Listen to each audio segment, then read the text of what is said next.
listening to Thoughtless Casual Gaming with Brett and Jace. We are a Geelong-based gaming podcast where we play games badly and then talk shit about them.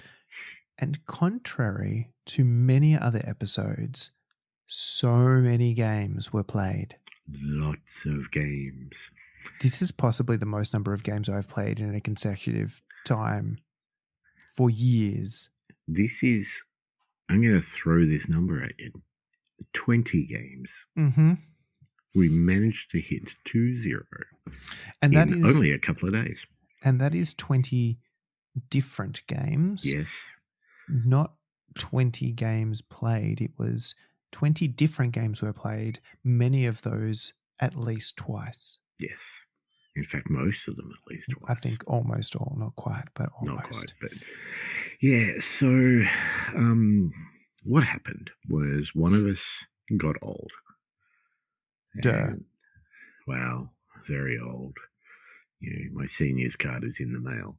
So, but a while ago, my wife said to me, "What do you want to do for your birthday?" And I said, "I want to leave you all and go far away from you." Yeah. And because she has to live with me, she said yes, which I thought was very nice. That's all it takes. Who would have thought? I know you can't stand being around me, so why don't I just leave for a few days? Everybody wins. Yeah, that's it. So what I did was I invited a few of our wonderful friends away, and we hired an Airbnb for 3 nights, and we really didn't leave the Airbnb very much. I think we went out for dinner each night. And when we say we went out, we collected dinner, we came back, and then we continued. Yes. And all it was 3 days worth of board games and card games and stuff. And it was everything I wanted it to be. It was affectionately dubbed BrettCon. We got to BrettCon 20. But it was legitimately a case of, no, we are here and we are here to play games. So we are playing the games. Which game is next? We're doing it. Line it up. Let's just load it and start again. It was pretty much, very much stop one, finish one, start the next one. And sometimes we had 2 games running concurrently. Well, there was a significant number of people, and not all games support those kind of numbers. So we had a good, some of my closest friends. So yourself, Jace, Moose. We had Glenn, who's Garden in the Discord. He was my best man at my wedding. Mitch, I've known for years. Dan, I've known for ages. And Alice, Jace, and Craig, who I think I've known for all his life. Anyway, he's my brother. So all of us got away, and I mean, some of us came down for one night, some of us came down for an afternoon, some of us were there for the whole time. It was just a great group of people just having fun. And, spoiler alert, I don't think any of these games that we played weren't fun. A lot of these we were playing for the first time, so there were several. Yes, and it was a lot of, hey, I've had this game forever and I haven't had a chance to play it. This is my chance to play it. I'm super pumped about actually cracking it out and giving it a go. Yeah. There was a lot of that. There was a lot of conversations around what is the game that you've been desperate to actually crack out and have a crack at, because let's just do it. And everybody was on board with, all right, we're going to work out the rules as we go and it'll be fine. Somebody's watched a YouTube tutorial at some point. We'll work it out. If that. We had piles upon piles of games there. Like, we didn't even get to a quarter of the games that we had. But it was just such a great thing. I haven't really sat down and played board games properly for ages. And it was just so good to be able to go, right, what do we play next? This one? Sure. All right, let's go. And it really did just feel like somebody needed to be like, I want to play this one. And everyone just went, okay. No, Yeah. that was the hardest bit, was choosing which game next. Yes. Yes. And there were a number of nights, because most nights I was in bed by, 2 to 3. Yeah, somewhere between there. Somewhere between there. And of course, I'm, in the middle of a good book at the same time. So, I'd go to bed, I'd read for a little bit, wake up, do it all again, which was hard on the last day because I think I had like 3.5 hours sleep. We went a little bit hard in that last night, and it was kind of like, oh no, the time's running up. We've got to cram as many in as we possibly can. Yeah. I will say that the two things that suffered were my sleep and possibly my digestive system. Oh, my certainly. I am still paying for this weekend because we ate a lot of crap. I think I brought enough snacks for the whole weekend for everyone. I took home so many snacks. And yeah, everyone brought stuff, and we seemed to be eating the whole time. Well, things were just always open and on the table. Like there was always a bowl of snacks or a bag of chips or something that was cracked open as we're playing. And I don't know about anyone else, but my hand just kind of subconsciously reaches, and that happened. And then it had empty, and someone had replaced it with the new one. I'm pretty sure I had an entire box of Maltesers. No, I helped with those. Yeah, okay, good. I feel slightly better now. I mean, my absolute favorite little anecdote from that is Moose gets there on the first day, and he's like, oh, we better get some supplies. I'll go to the supermarket. I didn't know this, but his son is allergic to peanuts pretty violently. Yep. And so he was not going to be home for 3 days. And so he went to the supermarket and he bought anything he could see that contained nuts. All of the nuts. Like I looked over one day, I'm like, what are we having for lunch? He's like, well, I'm having peanut butter sandwiches. I don't know what you're doing. But we get to the final day and we're starting to sort of pack everything up. And he's like, so I bought all this, but I can't take any of it home. So this is yours now. Yep. Yeah. It was sure. I mean, look, it was a fantastic weekend. It was everything I wanted it to be. I do have to put out some thanks straight away before I forget to two people in particular. First of all, to Tats Tabletop, who printed off some dice for me to give away to everybody that came along. So a couple of D6s, which had Brett's 50th on the top, on the 6, where it should be, not on the 1. Although not a monster. And then I had some custom Blood Bowl dice made, which I gave to everyone as well. Some people may not even play Blood Bowl, and it might be just the nudge they need. Look, let's encourage it where we can. Yeah. So I mean, and Chris Tats, he came through. I was late on getting some of these images to him, and it was kind of a rush job in the end. And as always, like, just so good quality, like really good dice. They look amazing. So extra thanks to him. If you need any 3D printing dice, I think he's starting on looking at mats. He's doing custom dice, getting ready to do custom dice for MCP and for Shatterpoint as well. So I did see that. Yeah. He's got a brand new website. It's anything you need. He is just cannot recommend enough. Secondly, I wanted to say thank you to Alice for coming up with the images for the dice. So we reused a couple of them. So the little exclamation pow, the Defender Stumbles one, and the arrow were there, but she turned that severed head of mine into a skull and a both down, and put a little 50 in the pow, which I thought was nice.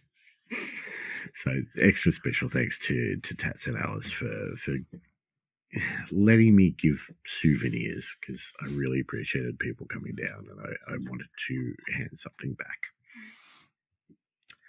Anyway, so 20 games. 20 games, and I feel like the $1 million question that people, or the only reason that anybody would actually listen to this, apart from the fact that they were there and they want to just remind themselves of the wonderful time had by all,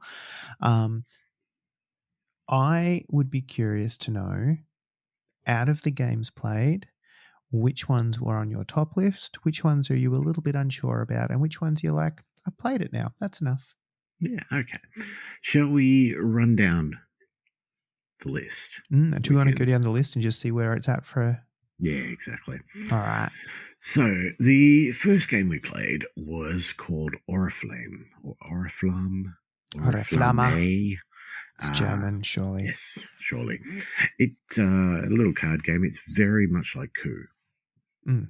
So I don't think you weren't there for the first I wasn't there for that, but I got, we had chatting about it afterwards, and it was the other one that it was compared to was Guillotine.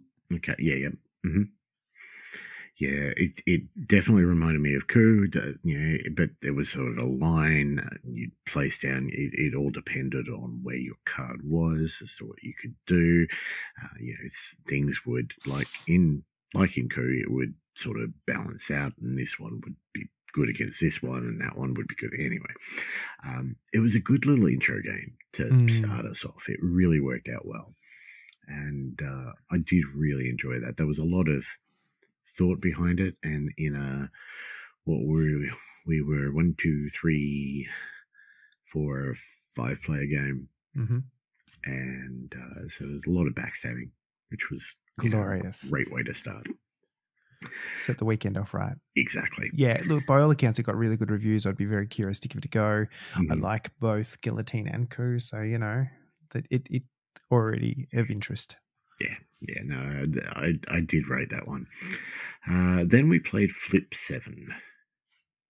Now, did you, because we played this a couple of times. We played this a number of times. This was kind of the fallback game in between games. And it is now in my Amazon cart. Like, it's getting bought.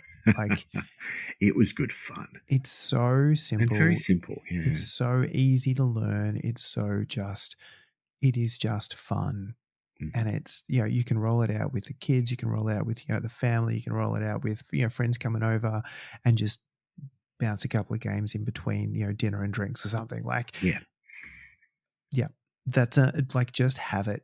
That's kind of modern day version of Uno. Yeah, no, it's definitely one to just, it's a deck of cards. Like, just stick it in the cupboard somewhere and bring it out when you need. Glorious. From then, we went on to Unspeakable Words. Was not there for that one. No, I don't know if you've played that with me before in the past, but it's basically, it's a card game. So you get, you get 5 little life tokens. And these life tokens are kind of shaped like Cthulhu. Okay. All right, so that should give you an idea of where this is heading, right? The idea is you get dealt 7 cards, and the idea is to, it's the first to 100 points, although in a lot of times with this game, it does tend to be the last man standing rather than the first to 100. And you have to make a word out of the cards in your hand, which each have a letter on them. Each letter is worth a set number of points depending on how many angles it has. Hard angles. So like an O is worth nothing, an S is worth nothing, an A is worth like 5, I think it is. Yeah. So the more points you get on your word, the better you go. And you put your word down, you say, right, I'm going to play this. It's the word, I don't know, slut is the first one that comes to my head for some reason. But anyway, it always is. Yeah, it's whatever word you want it to be. That's worth X amount of points. You take a D20, you roll that dice. If that's equal to or higher than the number of angles in your full word, you're good. If it's lower, you lose a life. You still get those points though. Okay, but so there's just one chance that, Yeah. And then you draw back up to 7. You're going round and round and round. And the fun bit gets to, you can't play any word that has already been played. But, if slut has been played, you could play sluts, for example. But when you get down to one life, you can make up any word you like. And it could be, XRZOQT. Mm-hmm. And the idea is, this is the word, this is what it means, and then you roll your dice. So you can make up anything with any letters, and it doesn't have to match a single thing. However, if you fail that roll, you're out.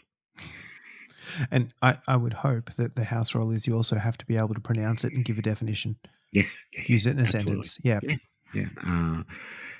And the only other rule is if you're trying to get over 100 points, you have to make the roll. Otherwise, you can't win. This makes perfect sense. Yeah. Fairly simple, nice, easy game. A bit of fun. Funky card scrabble. I'm on board. Yeah, exactly. From then, we went into a game called, this is all on the first night, by the way. Yeah. Called Village Attacks. Which we did play that again later. We did. And I think, for me, this is the one that had the biggest... it was the biggest one of the games that I hadn't played. It was the one that made me go, do I need to buy this? It's, a skin on Zombicide, basically. It's reverse Zombicide almost. Yeah. You're the monster, and the village is coming to attack you. Instead of you doing stuff, the job is here to defend the castle, really. And the hunters are looking for you specifically. So it's a co-op piece. You've got multiple players who are multiple different monsters from legend, and they're very, classic ones drawn from mythology across the world. And so some hunters will be looking to hunt vampires, and some will be looking to hunt werewolves, that kind of stuff. And so some of them do additional damage. You get extra XP for, this kind of fun. And they all have slightly different abilities and stats and kind of stuff to make them the same mechanic but unique, and skills and things. But rather than, and I'm going to do the Zombicide comparison because it's easy, you going and doing stuff, it feels like it's the defensive version of that. It's hold the zombie horde off. It's Zombicide tower defense. To a degree. You're the monsters, which is a fun little spin on it. Not only that, but we were playing Dan's copy. Now, anyone that's in our Discord will have seen some of Snowman Dan's work, and he can paint. There was a lot of very pretty models over the course of the weekend. I will say, the other thing that I really enjoyed about this compared to other similar style games was kind of the resource allocation piece. So every turn you would roll your however many funky dice, you're like 5 or 6 funky dice. Thank you. And then they would all have different symbols, and some symbols you could use to attack, and some symbols you could use to walk, and some symbols you could use for special abilities and this kind of fun. So you then had to go, right, well, what can I do this turn? I had a plan, but now these are the actions I can perform. How do I need to adjust based on the things I can do? And then you would allocate them to their different little resources or the different actions you could do. And you can save a couple for kind of passive abilities in the game's turn.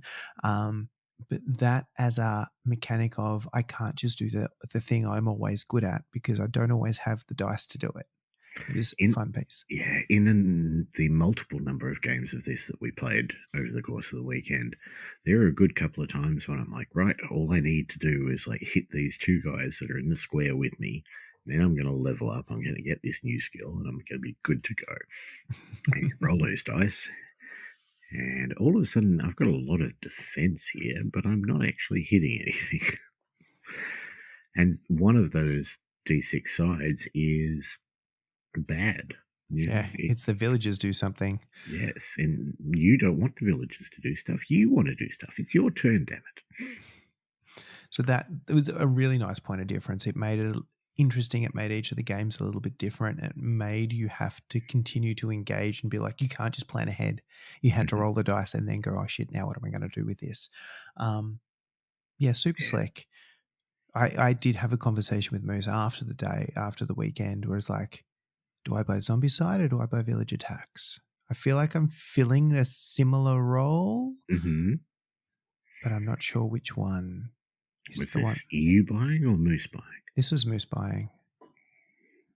I think I'm already set, but Moose was doing that. I don't know which way to go now. Yeah, I know. Like Village Attacks at the moment, I think is through Backer Kit because they've done their second Kickstarter and that's all gone through. But I don't think it's available in retail shops yet. No, but Pledge Manager's open. It is available to order now, and then I had it open. I think not the first night we played it, but definitely the second time we played it. I think multiple people had it open after playing it. That's a pretty good indication of how much fun it was. Look, I was even considering, like, if we do decide this is worth getting, do we just go in and go, right, okay, well, this person's getting the base game, I'm going to get this expansion because it's the monster I want to play, and blah, blah, blah, blah, blah, blah. Too much thought for, but a wonderful game, and really appreciate Dan bring that one along. And all the pretty painted stuff that he'd put in.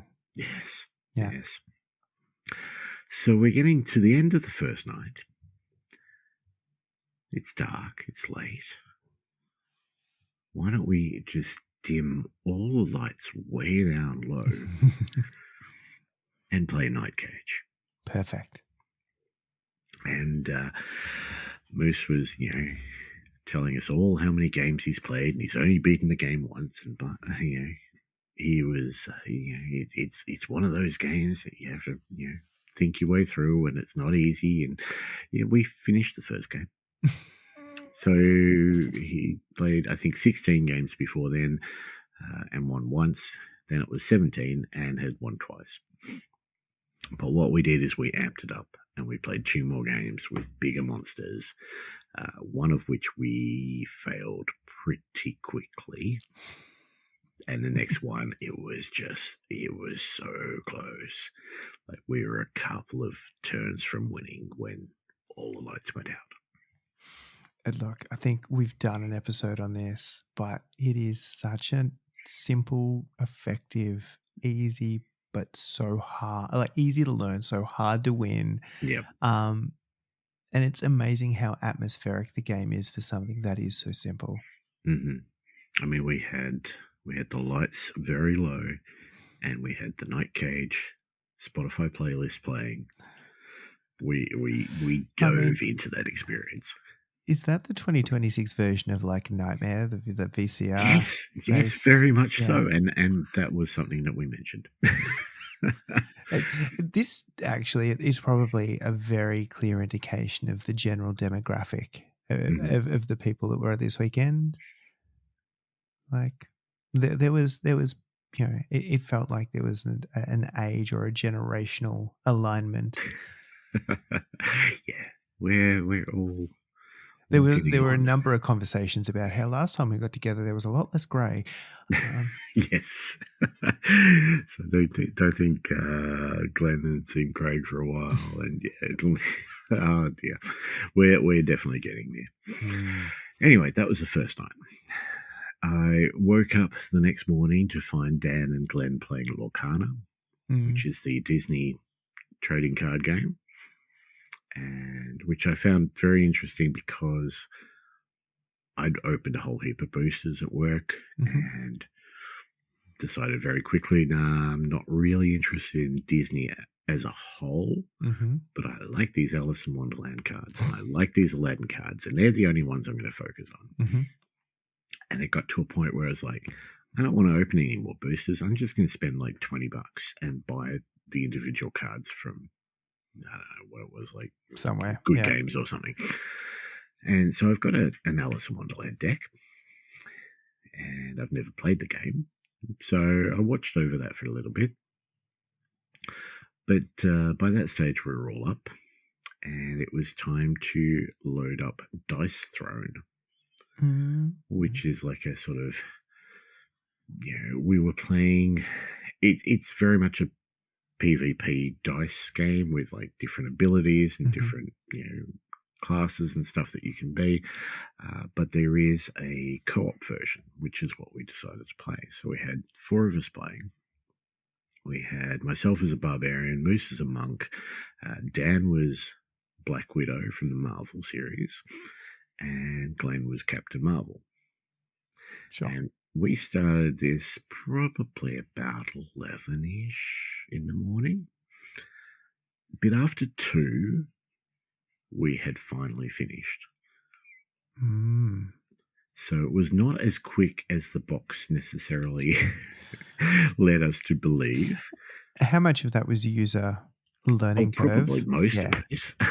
But I mean, it was good fun, and I mean, we seemed to be doing quite well, and then we got to the final boss, and we just went down like a sack of shit, as you do. Yeah, and that's what final bosses are for. Yes, it was. He did a lot of damage to us, and we didn't do very much back to him. Anyway, that was a big game to start the day off. So, figured we're playing really hardcore, intellectual games. Let's wrap it up. Let's keep that going and play Tonks. Perfect. Which is none of those things. I mean, that's slander as far as I'm concerned. It's so easy. I am literally printing up another couple of tanks so that I can play it with my kids. Yeah, I've done the same. Yeah, like it was one of this. They painted a couple of models. I'm like, I'm going to make you tanks. Yeah, and they painted those, and we play Tonks here. It's great, and they get it. It's simple. Yep. It's so simple, and it's so much fun. And I think there were a couple of games of that throughout the weekend, I believe. We followed Tonks, of course, with Space Kids. So. Which is the perfect pairing. It is the wine and cheese of gaming. Absolutely. Too much fun. And I really love the models that I've got for Space Kids. So I can't pass up a game of that. And this was about the point that you rocked up. Yeah. I missed all the fun.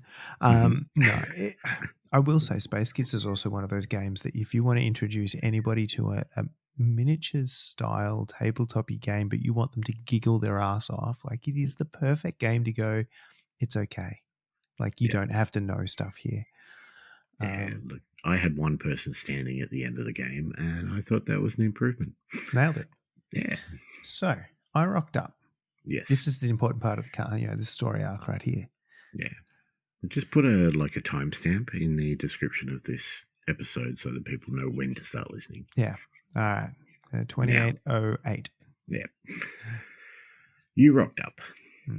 And the first game we played was The Mind.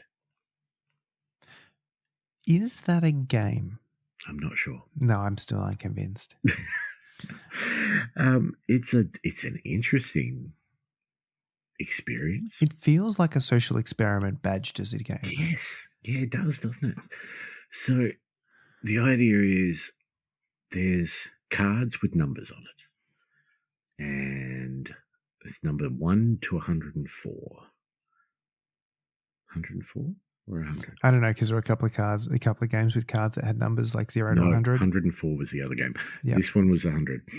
And on level 1, you each get dealt 1 card. And you have to put these numbers down that the number on the card that you've got in your hand, you have to put them down in order from lowest to highest. Simples. You cannot talk. You can't tell people what you've got. You can't imply what you've got. You can't indicate it. There's no signals. There's no signs. There's no blinking. There is no murmurs or any kind of, kicking people under the table. You need to, without communicating, put the cards in your hand down in order, lowest to highest. Mm-hmm. And at level 1, you start off with 4 lives. For each card that you get wrong, you lose a life. So, if Player 3 puts down a card, and 2 people have cards underneath their number, then you lose 2 lives. Mm-hmm. And it was an interesting game. I'm pretty sure I have played it before when Glenn's brought it around here. Pretty sure. It's one of those things that is kind of interesting, and Glenn's all for it. He loves the game, and he says the more you play it, the more you get to know the people you're playing with, and what to look out for, and how to sort of work out what cards they have. We didn't have any of that. No. So, the first couple of hands, we were just failing every single time. And it's tricky, right? Because you're sitting there with a couple of cards in your hand and 5 people around the table and numbers between 1 and 100. And I'm sitting there with a 30. Someone's put like a 4 down. There's a lot of cards that could go between 4 and 30, but there's also a lot of cards that sit outside of that. And it was just, how long do I wait before and I'm not a patient person. I think there were a lot of times that people were waiting, myself included, way too long. We did get up to, I think we got up to level 5. Yeah, we started to get vaguely the hang of it. Yeah. And there was one game where everyone was putting down cards and we're doing quite well, and it came down to Glenn was holding 2 cards in his hand and I was holding 1 in mine. And he's like, "It's you." I'm like, "No, it's not." He's like, "No, it's you." I'm like, "No, it's not." I leant back, I put my hands behind my head, then I went up and I got myself a drink and left the table for a bit. And he's like, after a while, he's like, "Wait, do these cards go up to 100 or 99? I'm like, 100. He goes, "Okay." And he put down 98 and then 99, knows where his 2 cards. And I had 100 in my hand. As an aside, yes, that would be cheating. We did talk. Absolutely. But, we were done by then. Yeah. I think that was towards the end. Yeah. We moved on from the mind onto Marvel United. Always good. Always good. Now, one thing that we noticed with Marvel United is we had way too many things with Marvel United. I don't know if you brought down any of yours. I didn't bother. Yeah, no, that's fair. Because I had all of the X-Men stuff. I think I had the Carnage box. I had the Elseworlds box. Is it Elseworlds? The multiverse stuff. Multiverse. Elseworlds is DC. So we had a number of different things. The app that you told me about, which I know I had. Random United. Yeah. Yeah, it's not on the App Store anymore. Oh. And it didn't have everything that we had. The multiverse stuff wasn't there. Yeah, no. I don't think Carnage was there either. I can't remember, but anyway. Either way, it probably helped because it reduced the choices, because half of that game is choosing which character you want to play. Yes, very much so. So we did random characters, and we had 5 of us playing. So one of us played bad guy, and the other 4 played characters. I think we played, the first game was Silver Samurai, which I was playing against Cyclops, Legion, yeah, Longshot. You're asking questions. Maybe. Anyway, Marvel United, we've talked about it before. It is a very, very simple game. It is a lot of fun. There are some bosses which are a lot harder to beat than others. Mm-hmm. But I think, that both games, we were playing a mode called Supervillain mode, where the person playing the bad guy gets a whole heap of extra cards that he can use at any time. Heroes get like 1 extra card that they can use at any time. And we all decided that they were just too mean. Yeah, both Glenn and myself. So Glenn played Namor in the second game, and I played Silver Samurai in the first. I played one of my supervillain cards, and it was the least devastating one of the 3. And I pretty much just went, you know what? I'm not going to bothered looking at these two because otherwise I would have, steamrolled over you guys pretty quickly, and that didn't seem right. So, and Samurai that was tough. Yeah, Samurai did some nasty stuff. And there were cards that I had in my hand which would enable me to do more of that nasty stuff. So both games were very close wins for the heroes, which was nice. That's the way it should be. If you're playing against the AI version, the NPC. Yeah, exactly. It's usually pretty simple unless, some of them are harder than others. I think I remember playing Carnage and getting wiped pretty quickly. Carnage was that nasty. Was rough. I think the Brood Queen was a nasty one as well. There's been a few that have been rough, but it's a fun game. The co-op mechanic of you play your card plus you get the abilities of the card that's played by the player before you is super fun. Yep. The coordination of you need to achieve multiple objectives simultaneously is super fun. And this idea around, okay, well, who's going next? How are we doing it? How are we going to play? It's a really good fun. And again, it's one of those ones that's simple enough that people can pick up, and within the first game, they're like, yeah, I've got this. Yeah, it's not a difficult one to learn, but with all the different characters, there's so many different options. I mean, every character, well, not every character, but characters play different to each other. So some are more bashy, some are more, support pieces and whatnot. So lots of different ways to play it. Yeah. Legion was not a friendly character to play, but anyway. No, he looked interesting. All of the cards had a lot of words. Like some of the cards, for some of them, just have a punch symbol.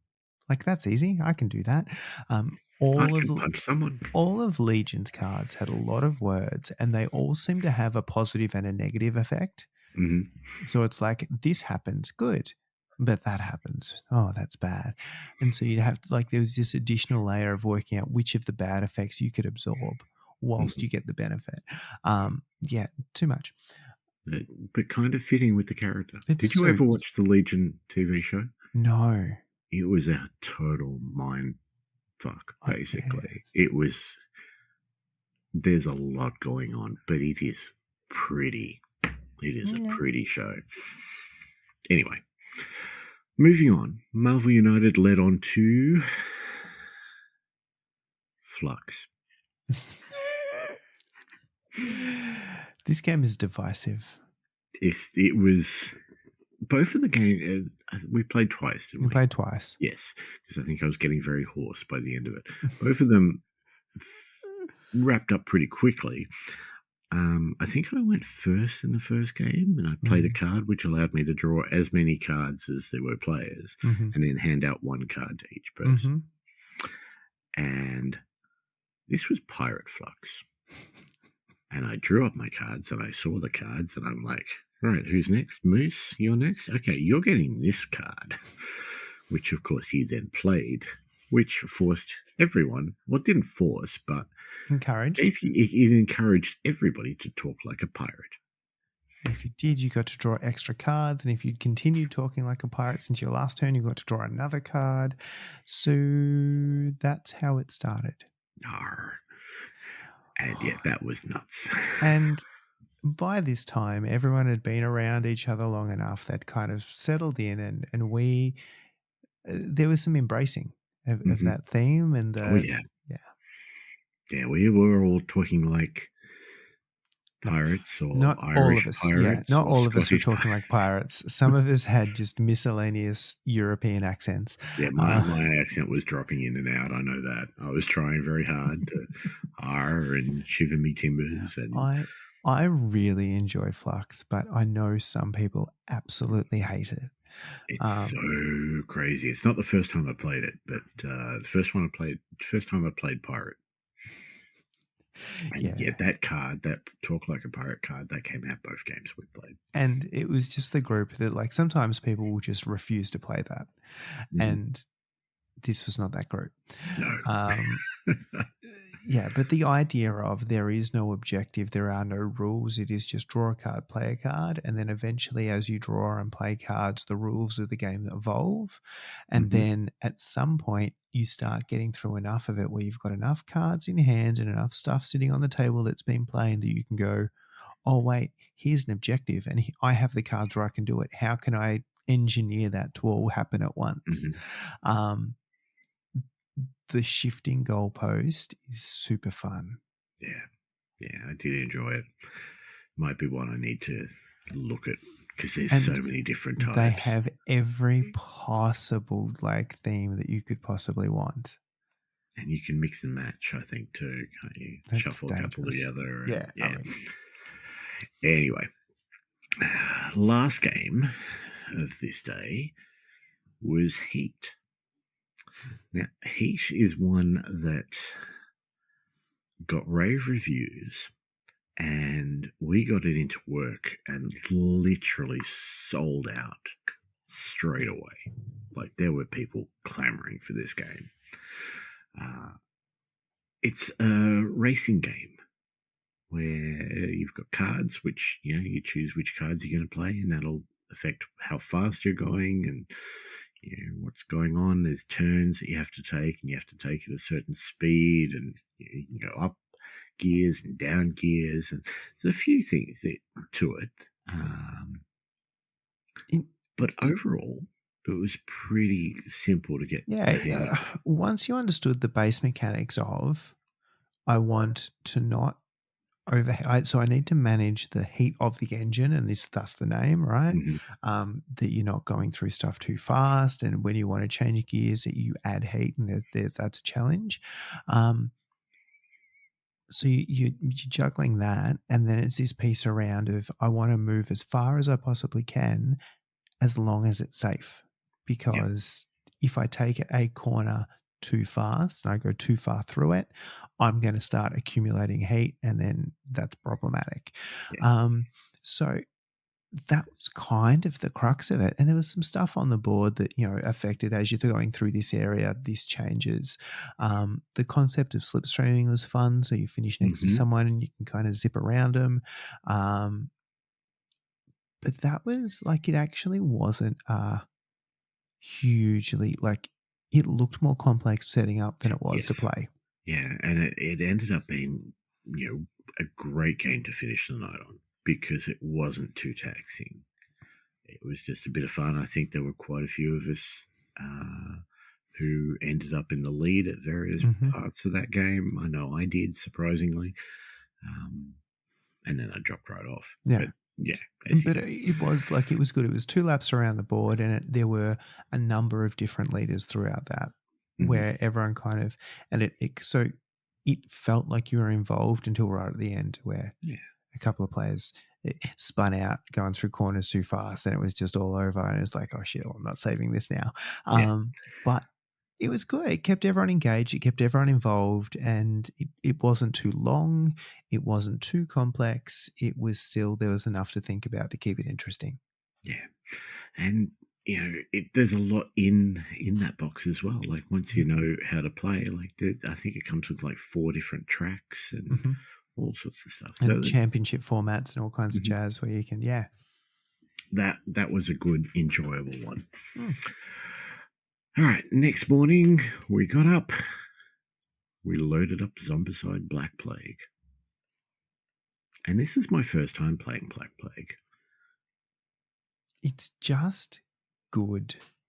There's not an awful lot of difference. No, it's a reskin. It's Yeah, almost no difference. I mean, the necromancer that was the only thing I mechanic could put my finger on. is it, but And that was a really cool mechanic too. I like that. It gave a bit more sort of a little bit of urgency as to this necromancer's appeared and he's spawning more guys, and we need to take care of him. Otherwise, it may become more difficult for us later on. But beyond that, it is just a reskin. Mm. But it's a reskin of such a good game. Yes. That. Yeah, no, I really enjoyed it. We played a couple of games of that. My only criticism with Black Plague is the fact that in Zombicide, there are so many different pop culture characters that you can be. Mm-hmm. You can be pretty much anything from,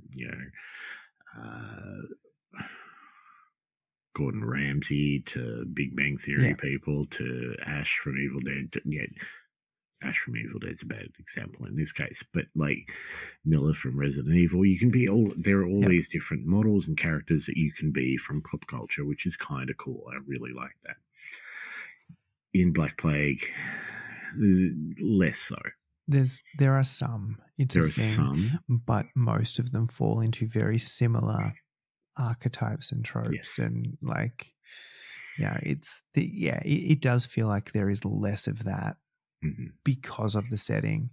I went through the cards that I had, and I found like Ash and Evil Ash, and I found a lot of the characters from Monty Python and the Holy Grail. Yeah, and I found Batman, and I was Batman. But that was probably more or less all ones that I knew of. Yeah. And look, sure. And that was, it was probably the thing that they leaned into heaviest with the original Kickstarter around, hey, here's the extra things that you can be, extra heroes that you could play as. And then they just went, they dialed that up to 11. And I feel like with Black Plague, there was less of that. And it was more around, can we get some, Paul Bonner artwork, and can we get some, that kind of fun, where they've kind of leaned more into the fantasy art rather than the pop culture. And there's nothing wrong with that. The game is solid. Yeah. It was the same thing with the, is it Zombicide Invaders, the sci-fi version? Yeah. I don't think I recognise many of the extra pieces for that. I never bothered getting that one though. No, I'd learned my lesson by then, not to buy too many. Zombicide is the other game that I am like, I must own a copy of this. I just must, and I don't know which one. Whether it's Black Plague, I think it's probably just season 2, the original. I think I just want that. Or do you want the pirates? I've considered it. But actually, like, I don't have a lot of stuff that is just a modern setting. Mm-hmm. And it's a point of difference. It's probably a little bit more accessible for people who aren't. I feel like, a fantasy setting or a pirate setting or something at some point is slightly less accessible for people who aren't nerds at heart.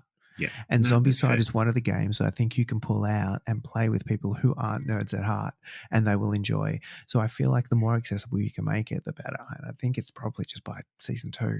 Mm-hmm. But that is a problem for future me. I don't need to spend that money right now. No.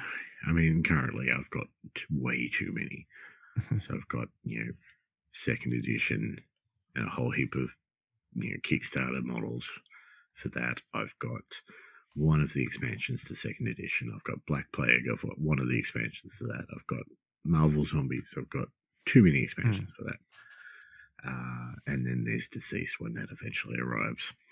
Because I think I bought at least as many expansions for Deceased as I did for Marvel. So I really appreciated the when it arrives. Yes, it's coming, damn it. We had an update recently saying still coming.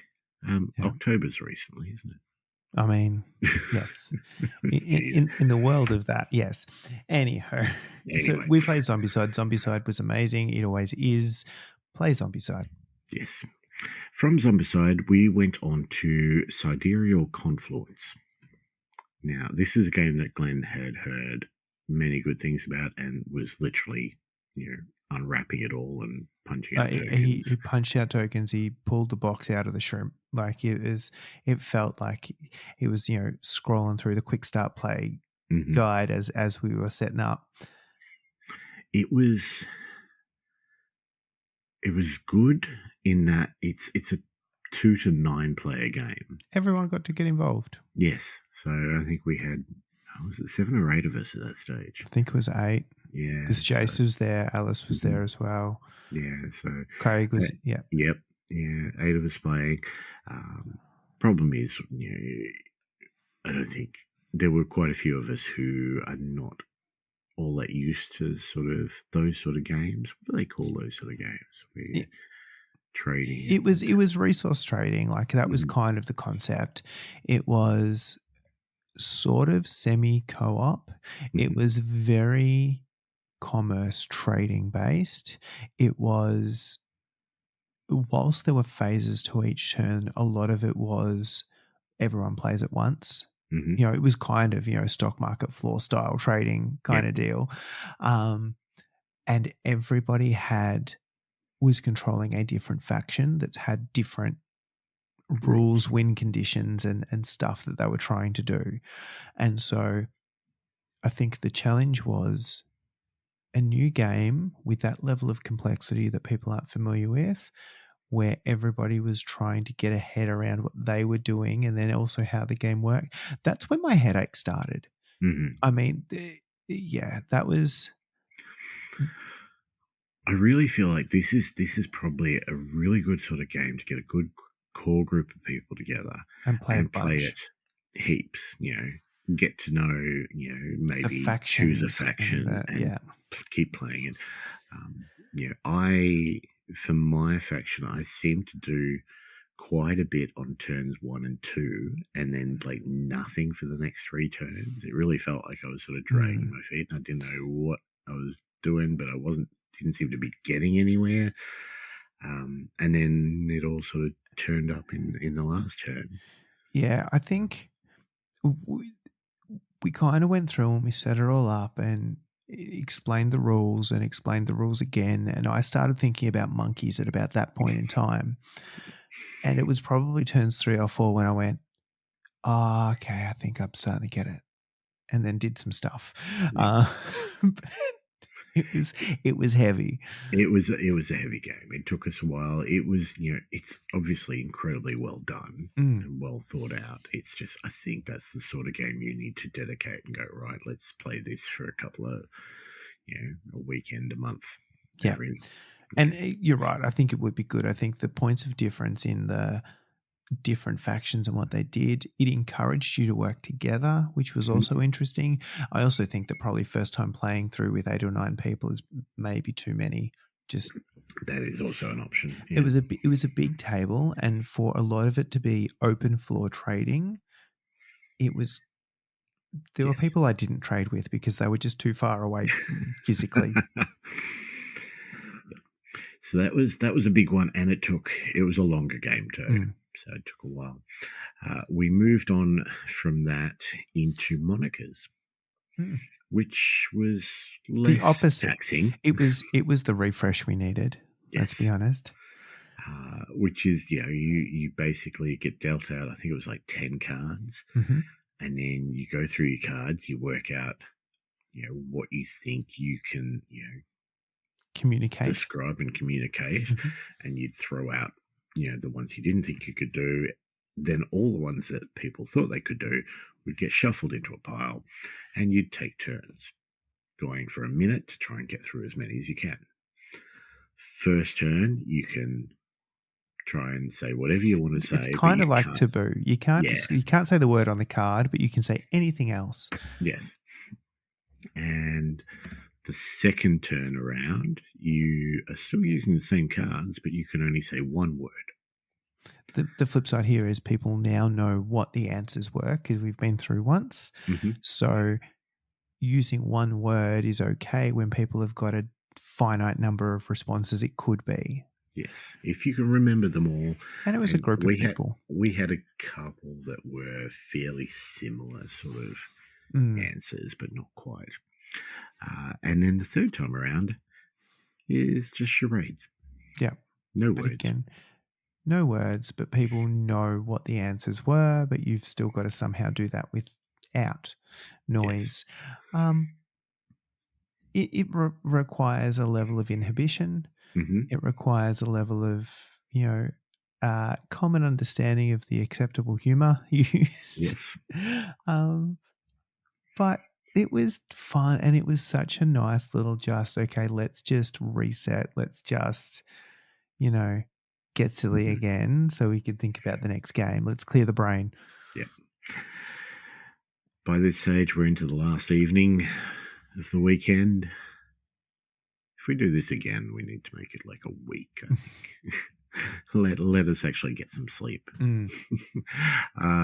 And we had two games going on at once. We had Moonstone. Mm. This was Dan and Moose playing Moonstone. Now, Moonstone is a skirmish game, very pretty miniatures. So pretty. Did you pay much of it? I was paying to it? some attention to it. Mm-hmm. And it was interesting in that it was the first time that they played it. Dan had, in typical Dan form, painted a lot of the models and had a lot of the stuff and wasn't super familiar with the mechanics, but everything looked so pretty.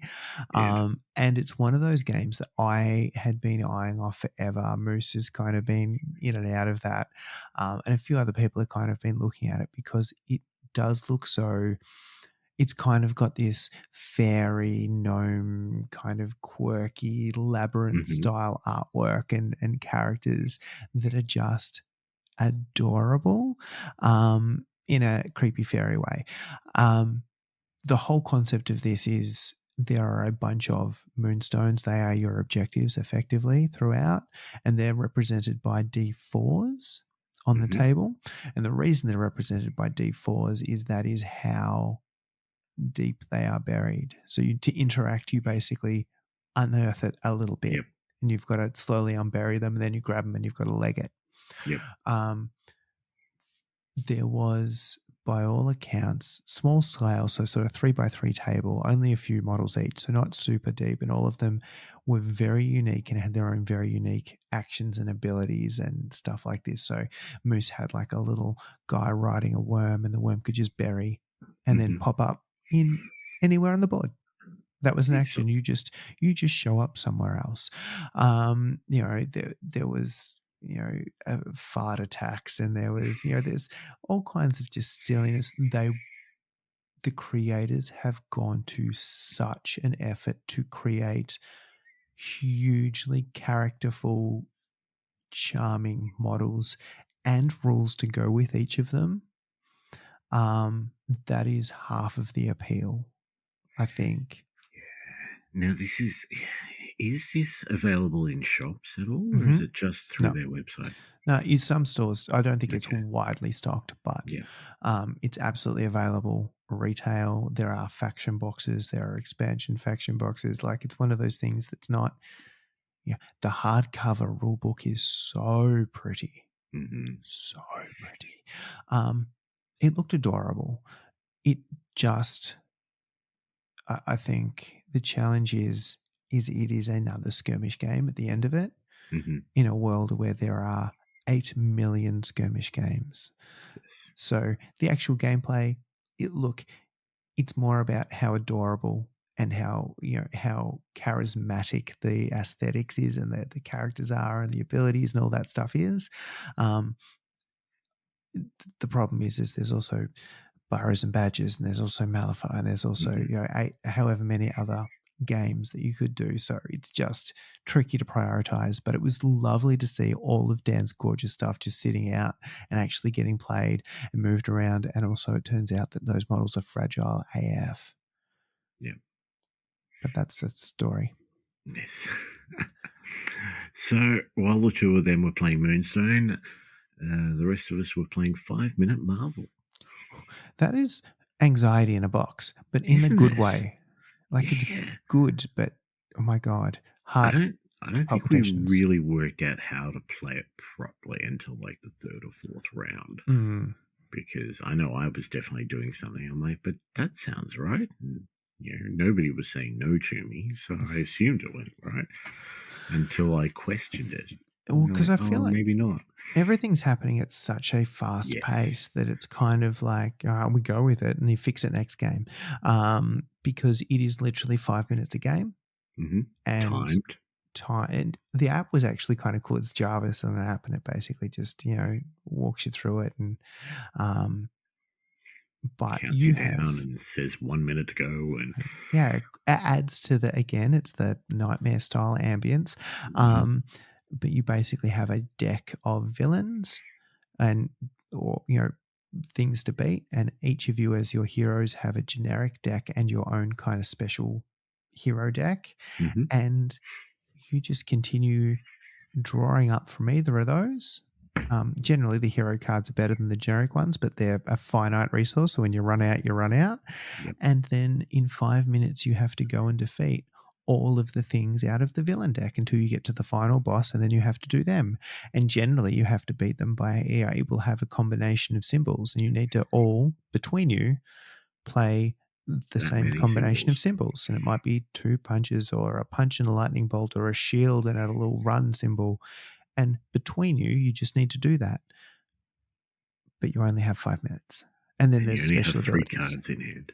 And there's special abilities for each one of those. And I feel like, was it Glenn that probably had the hardest one, because it's like, if there is a picture of a squirrel Yes. on the villain card, He was playing Squirrel Girl. you win. You could defeat the villain. But you have to scrutinize every single card, and doing that in a 5-minute time limit is like, there are so many times that people had played symbols, cards to beat something, and it's like, but it's got a squirrel on. Oh, I missed it. All right, next. It was good fun, though. It was. Like, it was, we all had different abilities, which sort of, kind of balanced each other out, which was good. You were playing Groot and I was playing Rocket and Groot, and so a lot of that was sort of buffing. It was kind of, discarding cards to let other people draw cards, and a lot of those came in handy so often. And then the other one was, there was a lot of, this card just counts as any symbol or any 2 symbols, which was also super handy. Yes. So it didn't feel mind breaking, it didn't feel game breaking, and it felt like, as a finite resource, it was valuable. But that, and because you're also throwing out cards to let people draw cards, there was a bit of a play. So it was a good balance. I enjoyed it. You had Hulk. I had Hulk, yes. And I mean, the only issue I had playing Hulk could discard 3 cards to defeat any villain, which we worked out was not the boss. But quite a few of his special ones, so that'll injure himself and he becomes Puny Banner. And then in his special deck of 10 cards, I think 3 of them were, Hulk out and become Hulk again. But I never needed to use those because Mitch was playing Captain America and he could discard 3 cards to uninjure somebody. And so every time I defeated a guy by bashing him with Hulk, he'd just tag you back in as Hulk. He just tagged me back in. Yeah. So, but it was good fun. It was a little bit stressful with the timer going. I think there was one game there where we literally, like, there was a second left when we hit stop on the final boss. Like, it's actually designed so well. Like, we were playing at speed and all our games went for 5 minutes, and it was like we defeated the final boss at the 5-minute mark. Yeah. And it was good fun. Last game for the last night was 6 Nimid. This is the other one that's in my Amazon cart. Spoiler alert. This was probably, this and Village Attacks were the 2. And it was funny. We started, like, Mitch started explaining how to play it, and I don't know whether it had been Sidereal Confluence earlier that day, but my brain just was like, I'm sorry, what? There's, and I put them where, I don't know, play the game and I'll work it out, because that's where I got to by that stage in the day. I mean, we're early hours of Sunday morning at this point. 2 a.m. I have had no sleep. I've broken my brain earlier in the day and over the last couple of days just playing so many different games, and it was so simple, and I did not get it. It was I was literally sitting there, he's saying the words, and I'm like, am I dumb? Like, I might be the dumbest person here, because this is just not working for my brain now. But actually super simple. And once we got playing, I'm like, oh yeah, no, this makes sense. And glorious. And really simply, however many players, and you've got a bunch of cards from 1 to 104. This was the 104 game. This was the 104 one. And you had to, there was like 4 or 5 cards on the table, and you had to play your card. So each turn, everybody secretly chooses a card and puts it down on the table. And then from you flip them reveal them over. all, and then the lowest card to the highest card plays, and you have to play your card underneath one of the cards on the table, the closest one to your card. Mhm. So if there's a 3 and you're having a 4, you have to put it there, that kind of deal. If there's a 27 and you've got a 28, you've got to play it there, even though it'd be better to play it on a higher one. And if any one of those rows gets down to 5 cards, you get those cards, and you don't want them because that's five is fine. It's if you're the sixth one. Yeah, okay. That's the sixth name. one, Six and Nimit. exactly. That's the bad, because then you have those cards. It sits in a separate pile, but all of those have points, and having points is bad. Yes, and it was really, really simple. Yeah, it took me after the first game I had it down. Or the first round after. But the trick there is, you've got all these cards in your hand, and you're like, I think this is the safest one, but do I go with this just in case? You don't know what anybody else is playing. Yeah, there was opportunities there where you can kind of, I'm going to play a card and I'm going to screw people because there was a safe row that had virtually no cards in it, and I'm just going to block it, or I'm going to remove it. I'm going to play the first card and I'm just going to remove that one. And suddenly there's 4 other people around the table going, shit, now I've got nowhere to put my card. Or I've got to put it somewhere where I'm getting close to that 6th card. So there was a lot of, it was almost bluffing. There was almost deception. There's almost this kind of, guessing what other people are going to do. Yep. And that was actually really fun. Again, not really hard. Yeah. Simple as, but just such a good,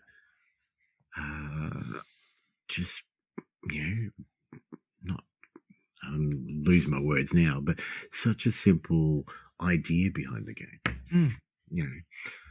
and so much fun.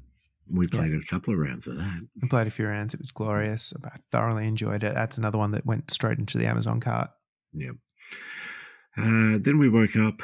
We had to get up. I had about 3.5 hours sleep. We had to pack up the Airbnb and be out of there by 10. And yet somehow Sleepy Princess got played the next morning. Were you part of this? No, I didn't. So I don't have a lot. No, I got nothing. But I know that Moose was winning. No, Moose was not winning. Wasn't he? I thought he was winning. No, he was doing the opposite. He was like winning when you have a high score at golf. Gotcha. Yep. All right. So winning in life. That's winning for Moose anyway. It's glorious. That apparently went down well. But that was it. That was that was 20 games played over the course of, not even 3 days. We had all day Friday, all day Saturday, and half of Thursday. So I think that was a fair effort. It was huge. And then we all headed off, checked out of the Airbnb, headed off, grabbed a coffee or a hot chocolate, and played mini golf. Perfection. And that was the end of the weekend. It was just wonderful. So huge thanks to everyone that came. Really appreciate you guys. Huge thanks again to Tats for the dice. Everything was sort of up in the air for ages as well with the fires, because we were heading to Fairhaven. All of a sudden that was in a red zone. But everything panned out. It was just a beautiful weekend. It all just worked. Yeah. And that was the most games we played. That's probably more games than we played last year. Fuck, we should have split this out. It could have been 20 episodes.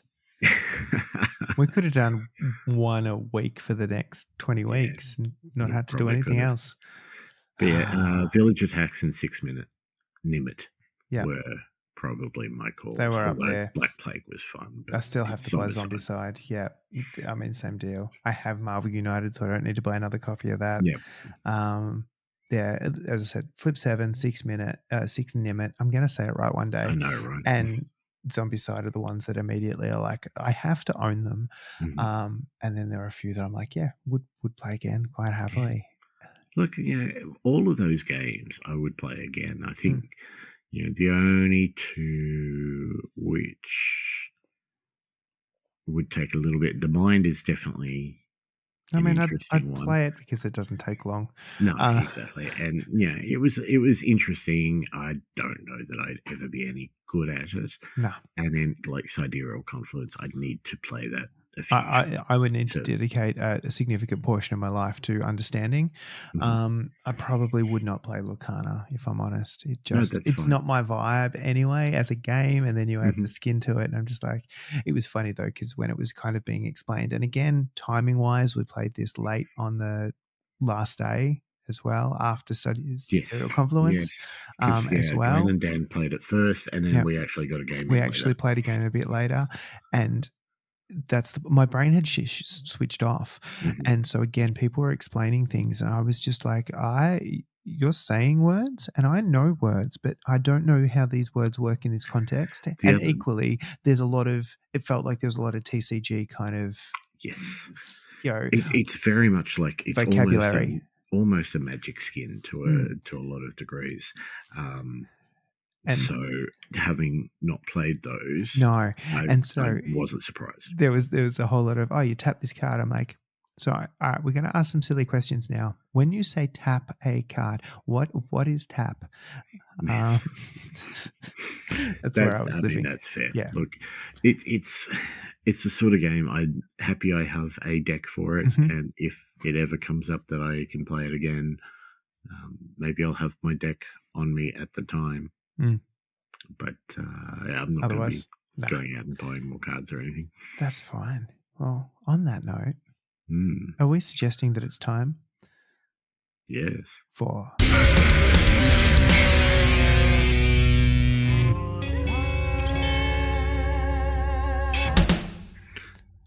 I really hope that I remember you saying you had something for this, because I don't. Well, to confuse it just a fraction further, this is a this or that or that. Or that.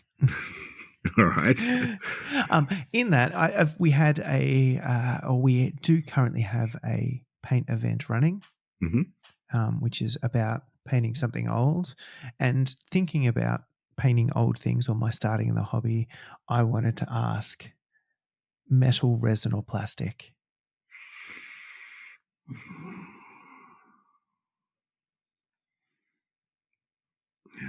Let's see, I'm 66%. Well, let's make it 80% likely to get the wrong answer here, aren't I? I just wait for you to answer and then tell you what the other thing is. I don't know, to be honest. Like, I've got all of the above. I think for painting, resin or plastic is easier. I do kind of like the feel of, a metal model, especially Blood Bowl team. Like, I think I played the last event I played in. I took Chaos Chosen, and I had the Willy metal models. Yep. And people are like, can I lay this down? I'm like, yeah, go for it. And they pick it up and they're like, whoa, okay. Especially this day and age where it's just not anywhere near as common. Look, I'm gonna go resin. Ooh. Because I have the printer. I know. And I can do a lot. And, a lot of the stuff that I am painting is stuff that I've printed these days. And agreed, it's actually a tricky one, and I don't have a definitive answer in that. I like the heft of the metal. I like the chunk. I like the weightiness of that, and I feel like often that is missing in a lot of, like, it's nice to put down a model and feel like it's going to stay there. Which the downside though is, not only is the quality of sculpts generally, and I'm not saying all the time, but I'm saying like it's not as easy to get the same level of quality detail, and equally paint chips so much easier. Fuck, that's annoying. Anyway, but glorious. Resin. Now that's a very broad statement, but and if we had been talking in a world where Forge World was the no, get that shit away from me. I'm not interested, right? But now we're talking a world I can print my own, and I can print my own with better, if not the same detail as stuff I'm buying off the shelf. Just value alone is pretty epic, and it is not as